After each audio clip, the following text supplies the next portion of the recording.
Saudara Menko Polhukam Mahfud MD terus berkoordinasi dengan KPK dan Polda Metro Jaya terkait dugaan pemerasan pimpinan KPK pada mantan Mentan Syahrul Yassin Limpo. Mahfud MD sebut kasus ini akan diselesaikan secara profesional, baik dan juga benar. Kasus dugaan pemerasan pimpinan KPK kepada Syahrul Yassin Limpo saat ini telah naik ke tahap penyidikan setelah polisi meminta keterangan dari beberapa saksi termasuk mantan Mentan. Foto pertemuan yang beredar antara Ketua KPK Firly Bahuri dan Yassin Limpo juga masuk dalam materi penyidikan. Sudah berkomunikasi dengan saya untuk diselesaikan dan dilalui secara profesional. Jadi itu saja yang saya sampaikan. Saya terus berkoordinasi dengan KPK maupun dengan Polda agar ini selesai dengan benar dan baik. Gitu aja.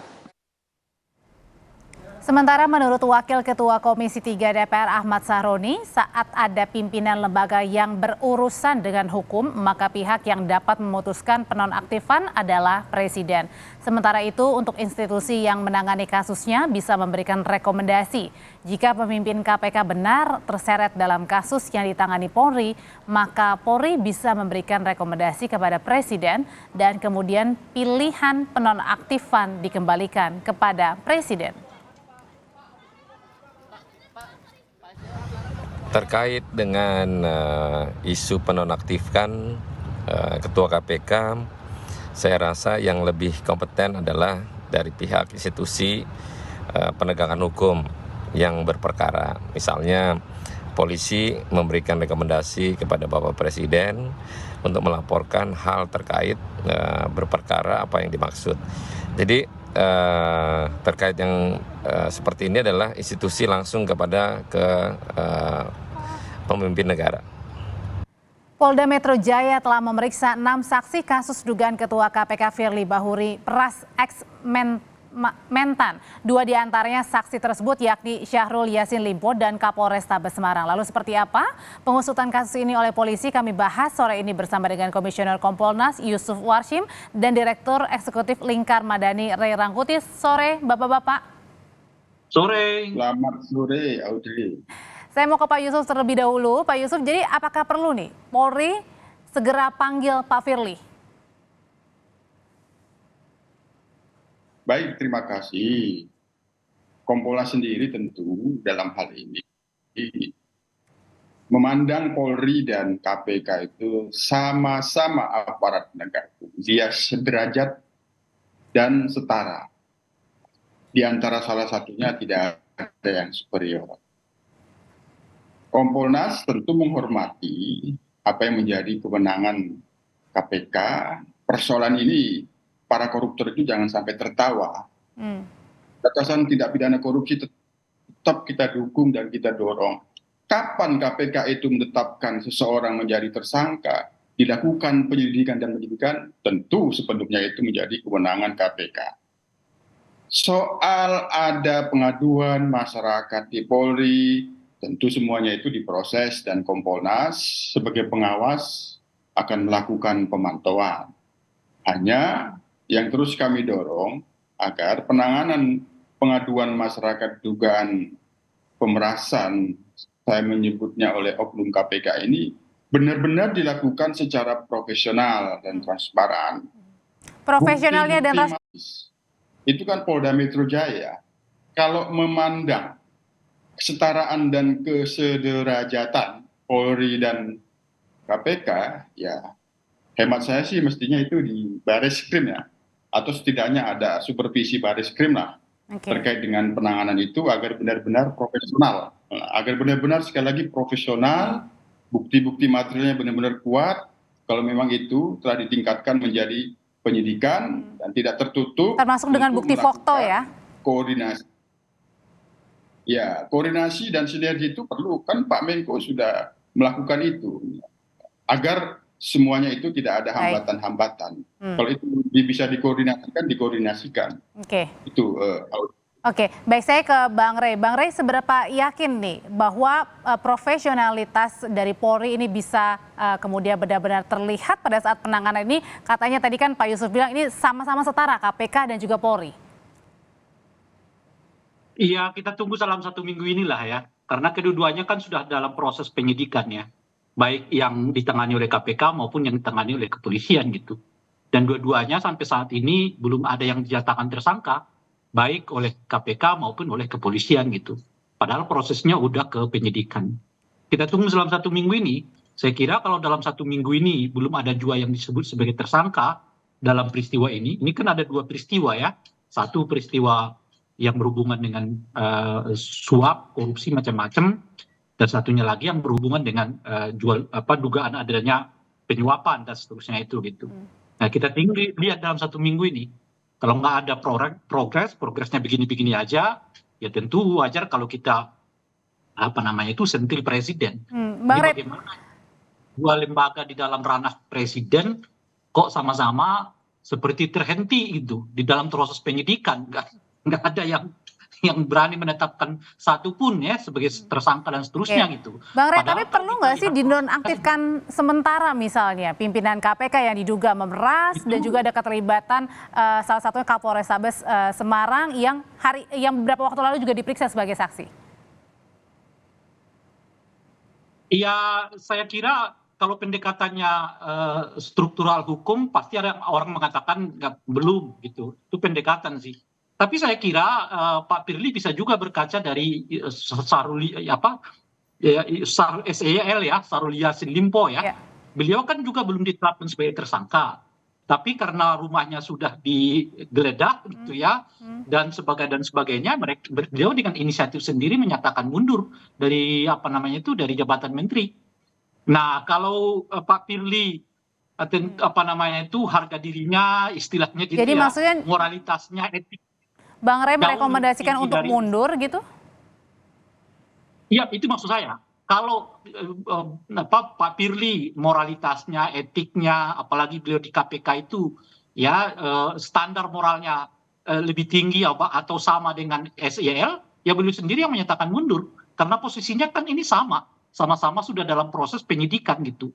Baik yang terkait dengan dugaan adanya suap yang melibatkan Pak Firly maupun terkait dengan adanya suap dan korupsi yang melibatkan SEL gitu. Itu sama-sama. Nah, tinggal sekarang kita lihat moralitas keduanya seperti apa. Apakah satunya tetap bertahan sebagai pejabat negara, satunya udah menyatakan mundur dan mau fokus di dalam proses hukum yang sedang menimpanya gitu.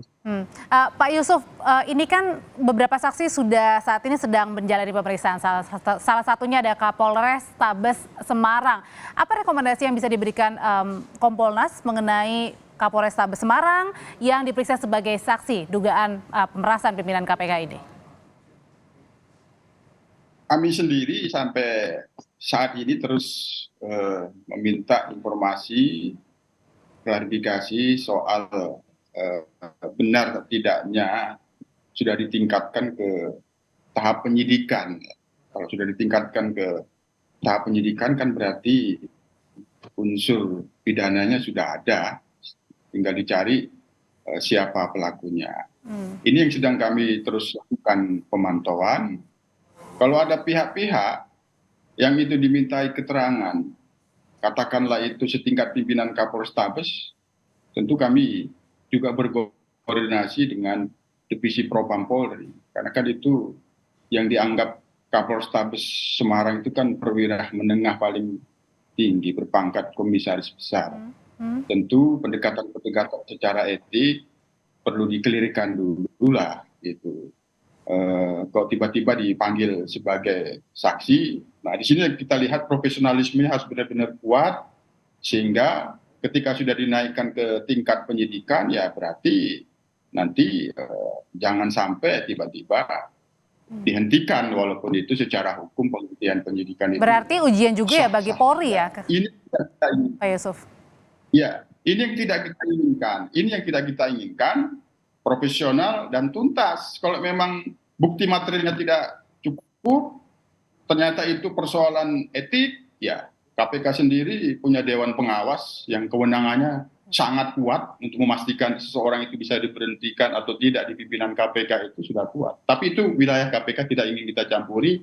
Yang penting bagi Kompolnas, kami ingin memastikan bahwa penanganan pengaduan masyarakat yang sekarang ini informasi sementara sudah disampaikan itu penyidikan, ini harus benar-benar kuat, jangan sampai tersangkanya tidak ada. Itu yang pasti, Mbak Audrey. Oke, tapi masalahnya gini, Pak Yusuf dan juga Bang Rey gitu ya. Dewas kan sudah berhari-hari belum kita dapatkan statementnya nih. Padahal pimpinan KPK Pak Firly ini sudah beberapa kali kemudian tersangkut dengan kasus untuk menemui begitu ya yang pihak berperkara. Nah ini gimana seharusnya Dewas bersikap, Bang Rey? Aduh, kan sejak dari dahulu saya sudah mengatakan bahwa desain dari struktur KPK baru ini nggak akan banyak mengubah perilaku di lingkaran KPK. Pembentukan Dewas itu saya sudah juga mengatakan berulang kali, ujung-ujungnya hanya akan lebih banyak membenarkan tindakan KPK dibandingkan sebaliknya gitu. Itu yang kita lihat akhir-akhir ini kan. Saya kira persidangan etik yang sebelumnya terkait dengan kasus Pak Tanak itu juga menggambarkan kepada kita bagaimana satu peristiwa yang karena barang buktinya sudah dihilangkan lalu dibebaskan dari tuduhan dugaan adanya pelanggaran etik gitu. Saya khawatir juga kalau Dewan Pengawas KPK berlama-lama yang seperti ini barang-barang bukti hilang juga lalu kesimpulannya sama juga gitu loh. Perkara nggak bisa dilanjutkan karena barang bukti sudah hilang. Padahal penghilangan barang bukti itu juga satu persoalan tersendiri gitu kira-kira tuh. Tapi kenyataannya Dewas KPK nggak mengungkapnya tuh gitu. Nah itulah yang saya sebut tadi bahwa Dewan Pengawas KPK lah macam-macam dan seterusnya itu pada ujungnya hanya akan bertindak lama kelamaan akan membenarkan tindakan MK dibandingkan yang sebaliknya, dan itulah yang kita lihat akhir-akhir ini termasuk dalam perkara yang sangat terang benderang seperti sekarang kan. Saya malah menduga kalau sekiranya ini tidak ditangani oleh kepolisian belum tentu. Artinya Bang Rey ini pesimis dengan Dewas KPK? Iya, kurang lebih begitu. Saya kira nanti mungkin justru proses di kepolisian itu jauh lebih cepat dibandingkan dengan di Dewan Pengawasnya gitu. Dan kemudian kalau untuk Pak Yusuf sendiri, apakah perlu juga untuk sementara meskipun masih menjadi saksi ya, Kapolres Tabes Semarang ini untuk sementara misalnya dinonaktifkan? Dalam hal apa tentunya semuanya itu terkait dengan apa sebenarnya keterlibatannya seperti apa.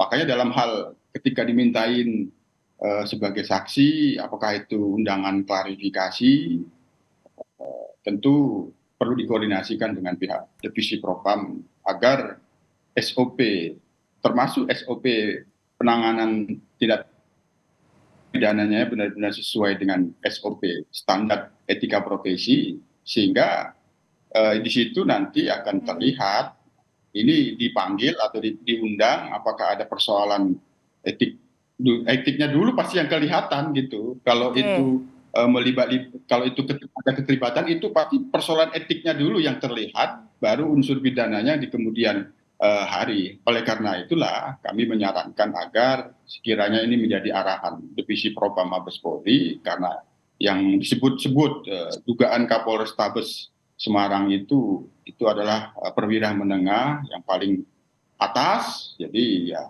bagaimana pengawasan di bidang etika profesinya itu dipastikan dulu.